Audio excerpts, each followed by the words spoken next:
My wife faked her death, framed me for murder, and vanished for 20 years. Now she's finally facing justice. I never thought I'd live to see the day my name would be cleared.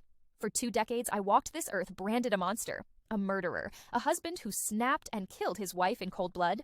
I lost everything: my job, my friends, my freedom. I spent 5 years behind bars and the rest on parole, haunted by a crime I didn't commit. But karma, as they say, never misses its mark. And after all these years, the truth has clawed its way to the surface. It all started 20 years ago. My wife, Alyssa, vanished without a trace. We had a rough patch in our marriage, sure, like any couple. But murder? I couldn't even wrap my head around the accusation when the police showed up at my door. Her family claimed she left the house after a fight with me and never came back. A few days later, they produced a blood-stained scarf and accused me of hiding the body. The media went wild. Her family painted me as a manipulative abuser, and I was arrested.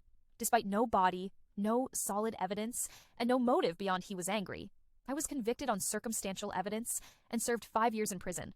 The only reason I got out was because of a technical error during the trial. But the stigma never left. My own parents questioned me. Friends stopped returning my calls. I was a ghost in the town I used to call home. I tried to rebuild, quietly. I moved out of state, changed my name. I worked construction jobs, stayed off social media, kept to myself. But deep down, I never stopped wondering what really happened to Alyssa. Was she dead? Was I just the unlucky scapegoat of a crime that went wrong? Or was there something more sinister that no one saw? Then, 2 months ago, everything changed.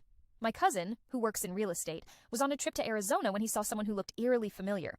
He swore it was Alyssa. She was at a grocery store with a man and 2 teenage kids.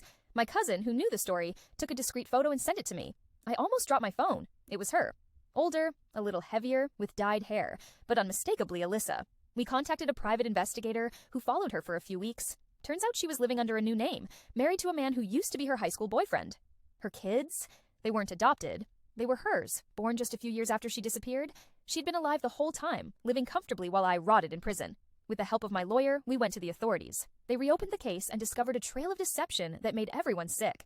Alyssa had faked evidence with her family's help, staged a disappearance, and framed me to escape a marriage she didn't want to be in anymore. She'd always been manipulative, but none of us imagined she was capable of something this evil. Now, she's being charged with fraud, perjury, obstruction of justice, and conspiracy. Her parents and brother are also facing prison time for aiding and abetting. The story is hitting the news again, but this time, the headline is different. I'm not the murderer anymore. I'm the man who survived it all. People ask me if I'm angry. Honestly, I don't even know how to describe what I feel. It's like I've lived in a nightmare for so long that reality feels surreal. I lost 20 years of my life, but I also gained something: the truth. And finally, justice.